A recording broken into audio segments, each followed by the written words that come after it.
Hey, it's Big V today. We're talking teams. And today we're going to talk about the new construction advantage. How many of you have heard that there's a lack of inventory in the marketplace today? Anybody concerned that when you have a buyer, there's not enough houses listed on the MLS and you can't even find them a property? In this video, I'm going to show you how to find inventory that other people aren't actually looking for. And if you're really looking for a great way to increase your inventory without actually having to go list properties, at the very end of the video, I'm going to give you the 8 tips for negotiating with builders to put your buyers in the best position. Are you ready?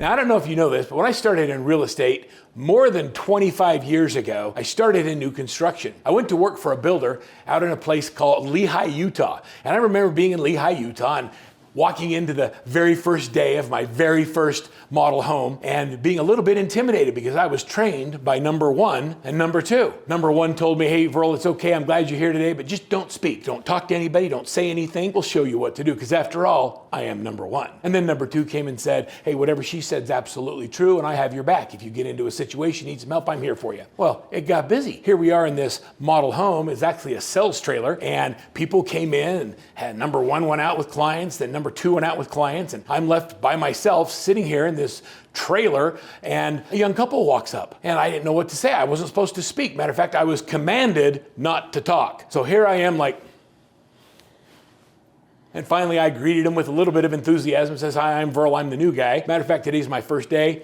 Tell me why you're here. And they said, well, we really like to buy a home. Now, this particular subdivision overlooked a rock pit, a literal brick wholesaler. And as you looked over the view, you could see all of the bricks and all of the rocks and all those things. It wasn't the greatest view, but it was in a desirable location in a place where there was tremendous growth. And I said, well, what brings you to this area? And they told me about where they worked. And I said, okay, so here's what we normally do. I have this little puzzle piece, and it shows all the different model homes and the lots. And then once we pick a model, I can put a puzzle piece on the lot and see if that house will fit. And then we can talk about pricing and what that does. They said, great, let's go look at lots. And I said, no problem. Can you drive? Because I didn't have a car. So I got in the back seat of their car and we started driving around lots. And every lot had the price on it and whether or not it was an upgrade because it had a view or was in a cul-de-sac. As we drove around, we looked at all these properties. We looked at all these lots. They found one that had the perfect size yard. They could put up their swing set and do the things they want to do with their family. And I said, so you like this lot? They go, yep. And I said, all right, let's go see if we can find a model that fits it. So we went and looked at the different model homes, and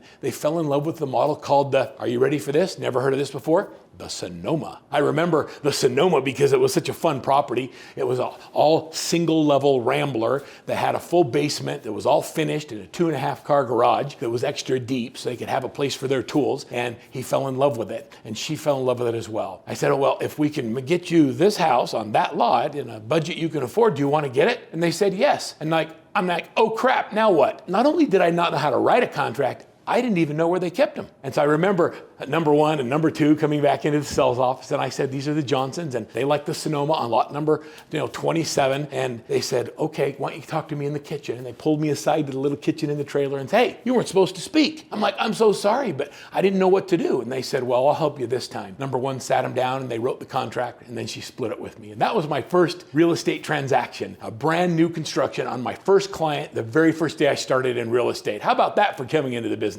My first quarter, because I came from a sales background, I sold over 37 properties. Within 6 months, number 1 and number 2 were then working for me as their new sales manager. What happened is I had the attitude that if people got out of their car and they walked into the model home, I assumed they wanted one. And I just behaved as if they were there to buy a home. And as I took them through property and property after property, we ended up selling a lot of homes. And I loved this business. Today in the marketplace where we struggle with inventory, I often go back to my roots in real estate and I think about, why is it that we were so successful? And the answer was because we had the inventory. Well, today when you go to the MLS and you see that there's 20% or 30%, in some markets 40% fewer houses on the market, oftentimes new builders or new construction home builders will only list 1 or 2 of their models or 1 or 2 of their specs, but they may have 40 or 50 or sometimes hundreds of homes in the ground. All we have to know is who these builders are and how do we find them. As a real estate agent, you can work with builders, and most builders love to work with real estate agents, and they actually create incentives for you to be able to to work with them. As a buyer, it's so important that you go into a builder and be represented by a real estate agent who understands new construction and the incentives that builders will offer. Let me give you an idea of some of those packages or some of the incentives that are being offered by builders in today's market. Here's a couple of stats for you. In 2015, new construction cost 46% more than existing inventory. It cost more to build a new home because of the cost of materials than it did to buy an existing house. That number has come way down. In 2023, that number is closer to 20% more. So you can get a brand new home and only spend a little bit more. So when there's a lack of inventory on the market, you can't find a house, it's absolutely critical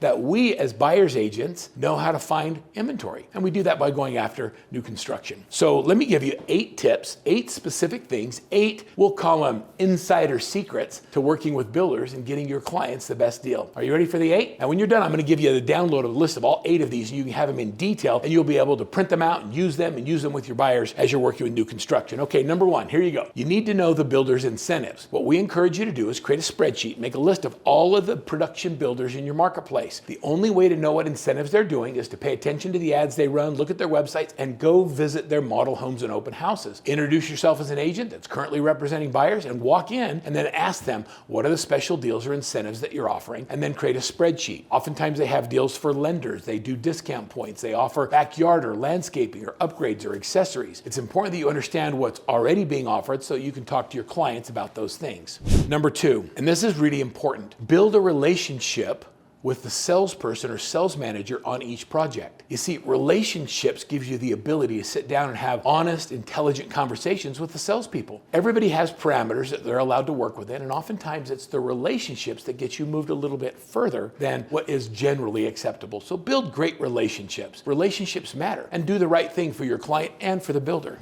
Number 3, this is important. Oftentimes builders will have an incentive if you use their lender, but that doesn't mean it's always the best deal for your buyer. So make sure that you have great lenders and that you always put your buyer in a position where they shop the best deal. We want the best deal, not the perceived best value. Does that make sense? So the lender might say, I'll put a point towards your closing, but the rate might be a 1.5 high. And so what happens is they're making money on the front end and the back end of the loan. Your lender may be able to give that client the same home for a 1.5 less expensive or save them on closing costs and be able to get them into the home with a lower payment. So make sure that you shop every single time. Sometimes the builder's deal is way better and it's better than what your lender can even produce. And when that's the case, guess what? Utilize the lender's builder, the builder's lender, if I say it correctly.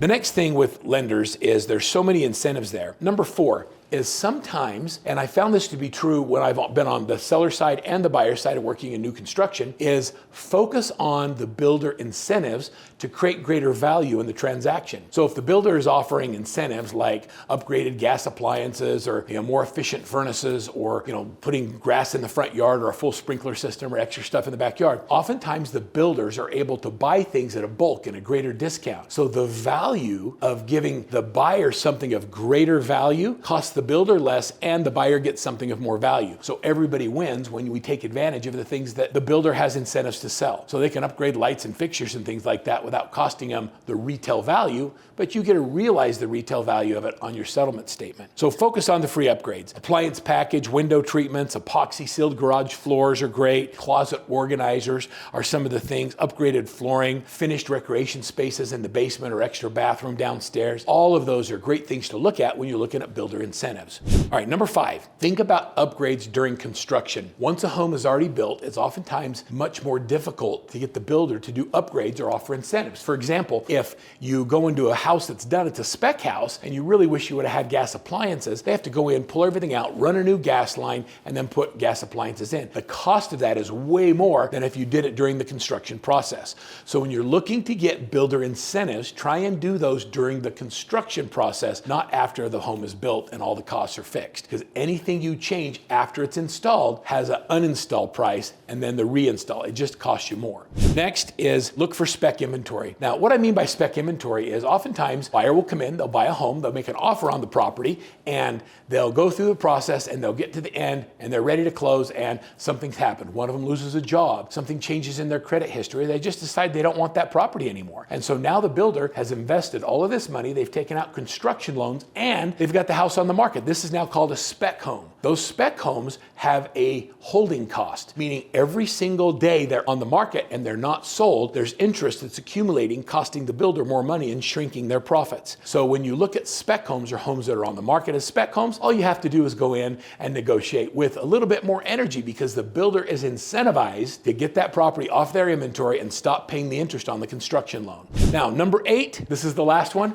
Look, if you don't ask, you won't know. If you don't ask, you don't know. And so if you wonder whether or not you can get a deal, you wonder what the incentives are, you wonder what the interest rate buy downs are, just ask. The most important thing you can do as a buyer is to find a buyer's agent who actually cares and is willing to do the research and will go out and find out the incentives of the builders and is willing to show you inventory where nobody else has any. As a buyer's agent, this is a golden gem. It's an opportunity to find inventory where there is no inventory on the marketplace. So as a real estate agent, I promise you, there's more inventory out there than you realize. You just don't have it. So go out and acquire inventory, and you don't even have to list the property. All you have to do is be an expert. The buyers will pay for your expertise. The builders will incentivize you to bring people in, and everybody wins as a result of you going after the new construction advantage. Now, just for watching this video today, I'm going to give you our full shift module called the new construction advantage. I'm going to give it to you. You can download it. Inside here, there's a story about an agent who's trying to find inventory. It takes you through the process of how he uses emotional intelligence to convince the buyers that they should look at things besides existing inventory and look at new areas, gives you a full script on how to practice moving the buyer forward in the process, and then gives you the 8 tips on negotiating with builders.